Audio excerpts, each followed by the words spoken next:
Welcome to How to Dance with a Partner. Like and subscribe.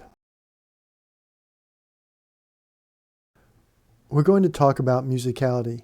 When I started social dancing, I looked at the people that had been dancing a while, and I thought, well, I can never catch up to them because they have a head start and they're more committed to dancing than I am. So they're just going to get further and further ahead of me. It's not a competition, but you kind of want to distinguish yourself in some way when you dance. So I figured I was going to do two things. One is I decided not to apply force to my partner. And the second was I could interpret the music in a way that would be unique to me. Even though I didn't know very many things to do, I could still create a unique experience. In this section, we're going to look at how you can do that. Here we are just doing the basic step. If you just use the music as a metronome, then your basic step will seem unexciting. But if you connect your basic step to the music, you can dance the whole song. You do not need to do a bunch of figures. We're going to take a look at how we can connect to the music without going into a lot of deep detail. So we're going to keep this simple. We're not going to look at the structure of salsa music and all that. We're just going to listen mostly to the singer. So the singer is singing a song. At certain points, there's different verses.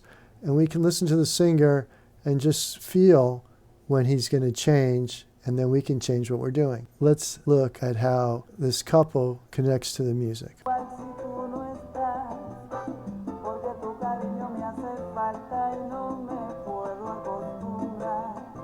Okay, right there kind of feels like the singer finished his little verse, and let's see what this couple's going to do.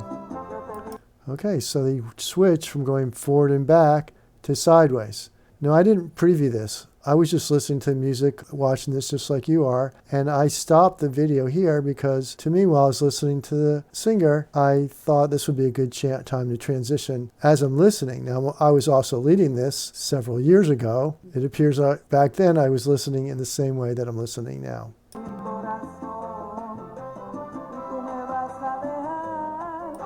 Now, it sounds like he's getting to the end of this part, and let's see what the dancers do.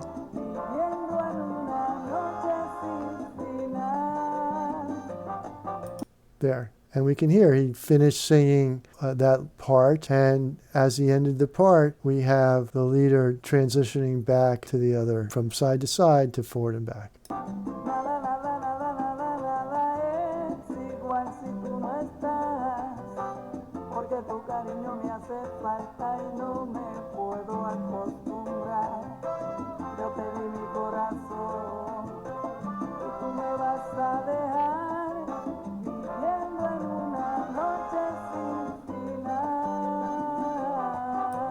And once again, he's finished this part, and the leader is transitioning back. So in the middle, he transitioned from forward and back to our crossbacks. And that felt, at the time, natural. And once again, now the leader here isn't counting so many phrases of 8 to decide when to switch. He's just listening to the music. This creates an experience for him and his partner, so they're connecting with each other with the music. And we can see